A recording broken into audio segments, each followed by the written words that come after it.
Alright, panoorin natin 'tong punto de vista ni PH Update dito. Kapdado lumabas na, Torre ikaw ang magtago, Marcos Jr. at Romualdez kabado na. Okay, there you go. Distract kayo. Administration, nagsiself-distract kayo, BBM. Kasi, yung ginamit niyo pa si Torre, nabastos tuloy yung pagiging general ng tao, ginagamit niyo si Torre. Torre, wala ka sa hulog eh, no? Salita-salita ka pa. Ang suggestion ko sa'yo, huwag ka na magsalita. Sa kauna-unahang pagkakataon, maririnig ho natin ang mga punto de vista nitong si Kapdado Enrique kaugnay dun sa isinampang kaso sa kanya nitong si General Torre Diwata. Pero bago ho yan mga kababayan, isang like at subscribe. Masaya na ho tayo dyan at sa mga gusto sumali sa ating community, yung join button nandyan lang ho sa baba. Ayun na nga mga kababayan, tinanggal ho muna natin yung ating mga senatorial candidate dyan sa Gedli.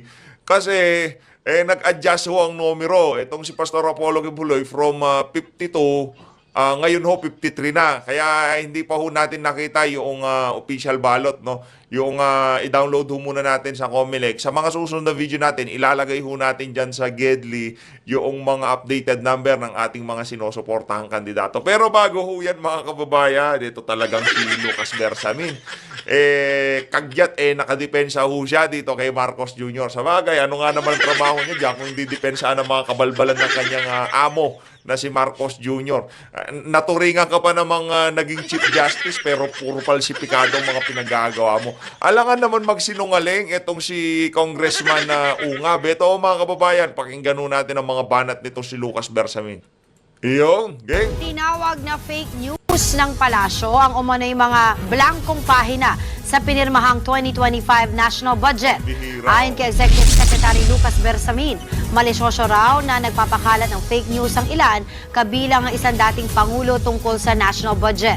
Hindi pinangalanan ni Bersamin na sinasabing presidente, pero naunang sinabi ni dating Pangulong Rodrigo Duterte na invalid ang budget dahil umano sa mga blankong alokasyon. Dapat daw ituring na kriminal ang pagpapakalat ng ganitong klaseng fake news. Wala raw pahina mula sa 2025 national budget ang hindi nasilip bago ito pinirmahan ni Pangulong Bongbong Marcos. Imposible rin daw na magkaroon ng blankong alokasyon.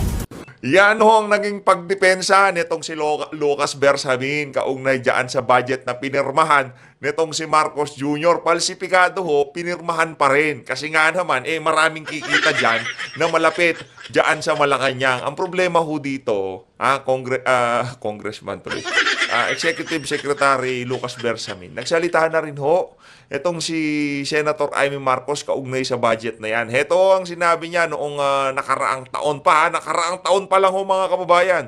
Nagsalita na ho itong si Senator Amy Marcos kaugnay dyan sa palsipikadong budget na yan.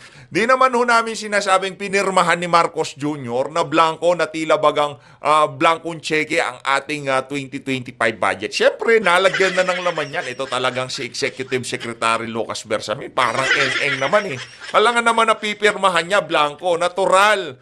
Yung mga blanco nalagyan na ng laman bago pirmahan. At yung mga ilinagay na figure doon, panigurado, maraming kikita dyan.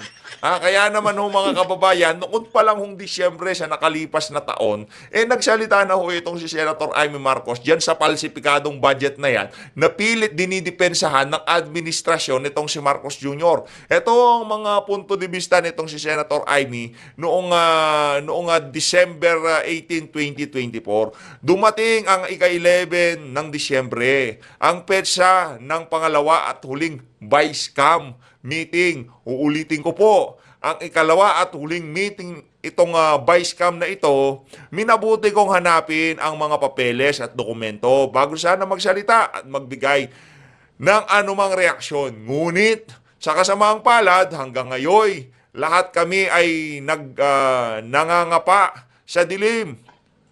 Walang mga detalye o paliwanag, ni walang konkretong numero. Ang tanging hawak ko ay ilang datos ng DSWD na tila linapastangan, sabay ang PhilHealth, sabay na rin ang DepEd.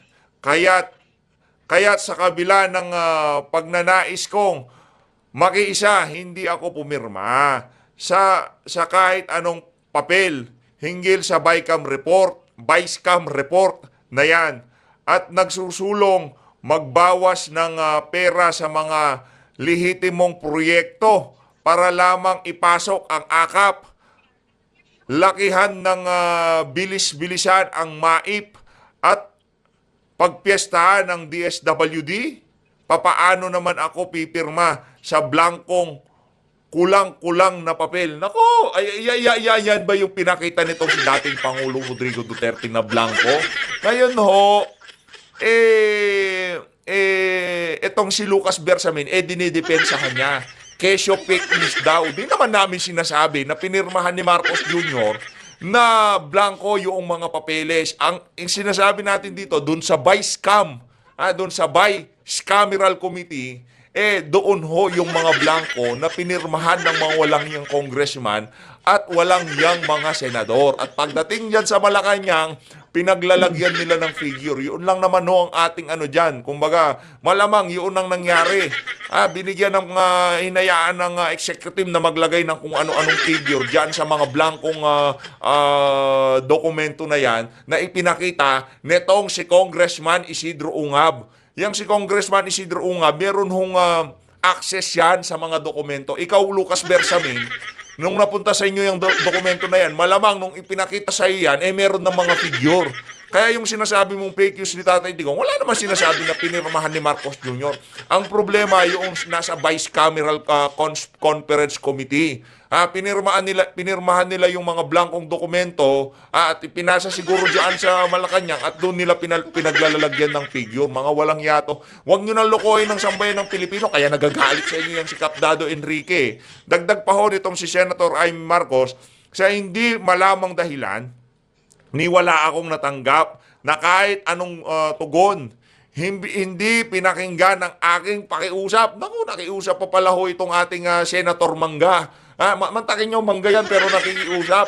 Siyempre, kailangan magpabangon yan kasi tumatakbo siya ng pagka-senador. Pero minsan, hindi nyo ho makikita ang larawan niya dyan sa Gedli na yan, na naiikot-ikot kasama ng ating mga senatorial candidate. Ano hong masasabi nyo dyan sa mga kasinungalingan na yan, itong si Lucas Bersamin? Sa bagay, pwede ho natin sabihin hindi nagsisinungaling itong si Lucas Bersamin. Pero ang ating issue dito, noong dumating sa Malacanang, ang mga dokumento na yan, malamang mga blanco yan. Nung ipinakita dito kay Bersamin, meron ng figure, yung replace, yung merong replace tapos merong blanco, di ba? Meron na hong laman yung mga yon.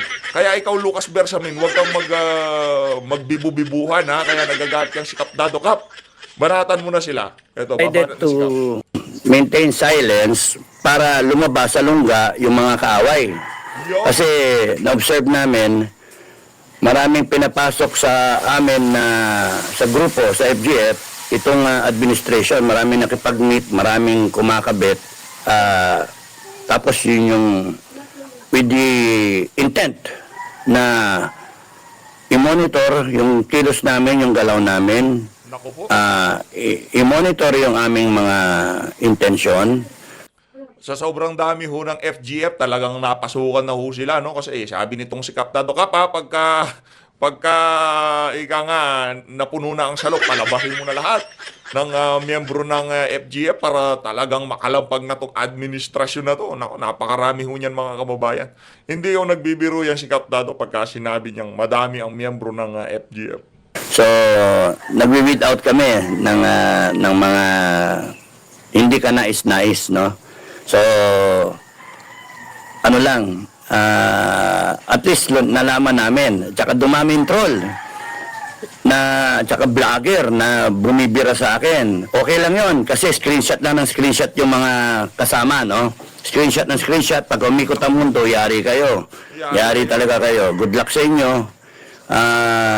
Kaso abutin ninyo. Kaso, pagka nagkaroon ng People's Court, People's Congress at People's People's Court, People's Congress. Tatlo yun Tulog pa ako So, ang doon, akala ninyo kayo, panalo kayo. Hindi, nagse-self-destruct kayo. Administration, nagse-self-destruct kayo, BBM. Kasi yung ginamit niyo pa si Torre nabastos tuloy yung pagiging general ng tao, ginagamit niyo si Torre. Torre, wala ka sa hulog eh, no? Salita-salita ka pa. Ang suggestion ko sa'yo, huwag ka na magsalita. Huwag ka na magpa-interview. Hindi mo alam yung sinasabi mo eh. No? Kung magpapile kayo ng kaso, file kayo ng kaso, inciting to sedition, sana dinagdagan nyo, inciting nyo, rebellion, mga ganun, kompletuhin nyo, tapon nyo lahat ng kaso sa akin, haharapin ko. No? Yun na nga nag-offer sa akin na lawyer, pati lawyer's fees, sasagutin. Merong legal team na i-arrange, tapos nun, pati pera, tinanggihan ko lahat. Hindi ako yung tipo na I will cower in fear. Mga loko-loko kayo, mga administration, ano? Ay, nako. Ang hina ng utak ninyo talaga, no? Yung mga nag-a-advise sa kay BBM o kaya kay Tamba, ano kayo eh, ang hina ng utak ninyo eh. Ay, meron pa kayong pa-connect sa akin na mag-suggest kay asylum. Gagamitin nyo pa yung mga tao na inosente na magsasuggest na itakas ako, punta akong Malaysia. Maggago kayo, mangbunggong. Hindi ako kagaya ni Bantag at ni Tebes o ni Pastor Kibuloy. Haharapin ko kayo. Kala ninyo, harapin ko kayo. Ang hudyat ko,